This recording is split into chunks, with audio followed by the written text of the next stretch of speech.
The night the storm broke over the old highway, drowning the world in silver rain, I felt like everything inside me had already fallen apart long before the thunder touched the sky. I had nothing left to lose, not after the month I had just survived. My job gone, my car barely holding itself together, my heart ripped open by a betrayal I never saw coming. I wasn't running from my past anymore, I was drifting, just letting the road take me anywhere that wasn't where I came from. The wipers smeared the rain instead of clearing it, and in that blur of light and shadow, I almost missed the small wooden house with its porch light trembling against the storm. I didn't know then that stepping out of my car toward that light would change everything. I didn't know that behind that door was someone who would save me without even meaning to. If you believe in kindness, hope, or second chances, make sure to like, comment, share, and subscribe to Kindness Tales. It helps these stories reach more hearts. Her house looked fragile, like a memory that might disappear if I blinked. I hesitated before knocking, half expecting no one to answer. But the door opened just enough for me to see her face, tired, guarded, beautiful in the quiet way people are when life has asked too much of them. She didn't smile, and she didn't flinch either. She simply looked at me like she was trying to decide whether I was danger or someone destiny had pushed to her doorstep for a reason she didn't understand yet. When she finally unlatched the door fully, she spoke with the exhausted certainty of someone who had been alone for a long time. She said I could stay, but only tonight. And I whispered that maybe tonight was all I needed. I didn't know then how much that single night would come to mean. I didn't know that pain recognizes pain, that broken pieces can sometimes fit together without trying, that two strangers could find warmth in a house that felt colder than the storm outside. Inside, everything smelled faintly of coffee and old books. The living room was simple, a little messy, lived in. A folded blanket on the couch, boots by the door, a few picture frames turned face down as if she didn't want to remember whoever was in them. She moved with a quiet heaviness, like the world sat on her shoulders but she still somehow carried it. She offered me a towel without looking at me, as though kindness was a habit she hadn't fully forgotten but didn't trust herself to give freely anymore. I warmed my hands near her small fireplace, grateful even though I couldn't quite say it out loud. I had spent so long pretending to be stronger than I was that accepting help felt foreign, almost painful. But sitting there, listening to the storm batter her windows, I felt something I hadn't felt in months, safety. She didn't ask many questions at first. Maybe she saw too much pain in my eyes.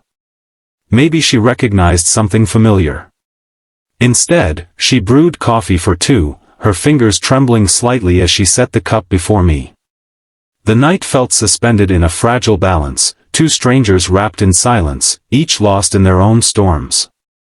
Eventually, she told me her name. Her voice softened a little when she spoke, like she wasn't used to saying it out loud anymore. I noticed how her eyes drifted to the turned-over picture frames again and again, but I didn't ask. Pain is a door that shouldn't be kicked open. It should be opened slowly, with trust, when someone is ready. We talked about small things first, the weather, the storm, the way the roads had been getting worse lately.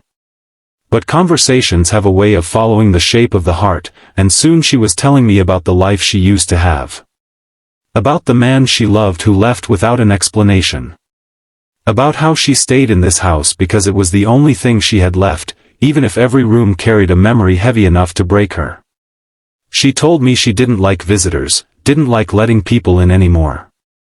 She had been disappointed too many times. Yet she opened the door to me. I didn't know if it was the storm or something deeper that made her choose that moment to break her own rule. I told her my truth too. How I had given everything to someone who threw it all away behind my back. How losing my job after that felt like the world was punishing me for trusting the wrong people. How I had been driving aimlessly for days, sleeping in parking lots, trying to outrun the emptiness growing inside me.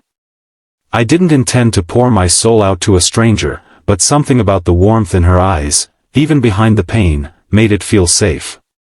She listened, really listened, like no one had in a long time.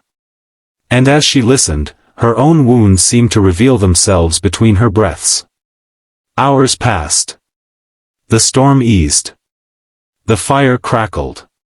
She brought out an old quilt and placed it beside me without asking, as though she had already accepted that I needed more than one night, even if she didn't say it.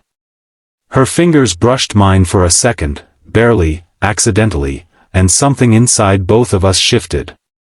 Not love, not yet. Something gentler. Like two broken souls recognizing that they might not be as alone as they thought. She said again that I could stay only for the night, but her voice lacked the firmness from before. There was softness now. A part of her wanted me to leave before I could become another disappointment, but another part, maybe the part that still believed in humanity, wanted me to stay longer. I saw that conflict in her eyes. And I whispered that maybe tonight was enough. Though in my heart, I already knew I wanted more. Not romance, not escape, just the feeling of being seen again. When she went to her room, I lay on the couch, staring at the ceiling, listening to the slow fade of the storm. I wasn't tired. My mind replayed everything, the way she kept her distance but still cared in small ways, the way she breathed when she was trying not to cry, the way loneliness clung to her like a second skin. I realized then that she wasn't just offering shelter to a stranger. She was offering a piece of herself she hadn't shared in a long time. And I didn't want to break it. Sleep came in fragments. Every time I woke, I heard her footsteps in the hallway, pacing softly, like she was checking if I was still there. Like she was afraid I had left too soon, just like everyone else. And each time, I pretended to sleep so she wouldn't feel embarrassed. That night, in small ways neither of us spoke out loud, we held each other's brokenness from across the room. Morning arrived gently, with pale sunlight touching the wooden floor. I awoke to the smell of breakfast, eggs, something sizzling, coffee brewing. I sat up slowly, unsure if I was dreaming. I walked into the kitchen and saw her standing there, hair slightly messy, eyes tired but softer. She looked at me as if she wasn't sure how to start the day with someone else in the house. Her lips parted like she wanted to tell me I should leave soon, but she hesitated. Instead, she handed me a plate and told me to eat before it got cold.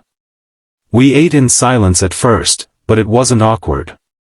It was comforting, like two people sharing space for the first time in forever. When I offered to help wash the dishes, she shook her head. Not out of refusal, but out of the unfamiliarity of having someone willing to help her. She seemed almost grateful, though she didn't say it. The morning stretched softly between us, and for the first time in months, I felt like I belonged somewhere. After breakfast, I told her I'd be on my way soon. Her hands froze around the mug she was holding. She didn't look at me. She just nodded slowly, but the nod was too forced, too sad. She was preparing herself for loneliness again.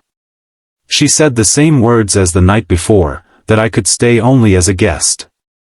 But her voice cracked in a place she thought I wouldn't hear. And that was when I understood, she didn't want me to leave. She was just afraid of what it meant if I stayed. I stepped outside to check the damage on my car from the storm, and she followed quietly. The grass sparkled under sunlight, still wet, and the world smelled fresh, new, ready for second chances. When she saw the broken tail light and the dented bumper, she winced like it hurt her too. I told her it wasn't a big deal, but she shook her head, saying I shouldn't drive in that condition. Not yet. Not today. And then something softened in her face. She said I could stay for breakfast. Then for a little while. Then until the rainwater dried. Each excuse was her way of asking me to stay longer without admitting it out loud. And so I stayed. One day became two. Two became three. I helped her fix things around the house, creaky steps, leaky faucets, loose cabinets.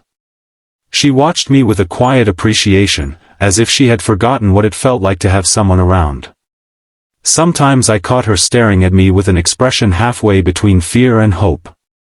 Sometimes I caught myself staring back.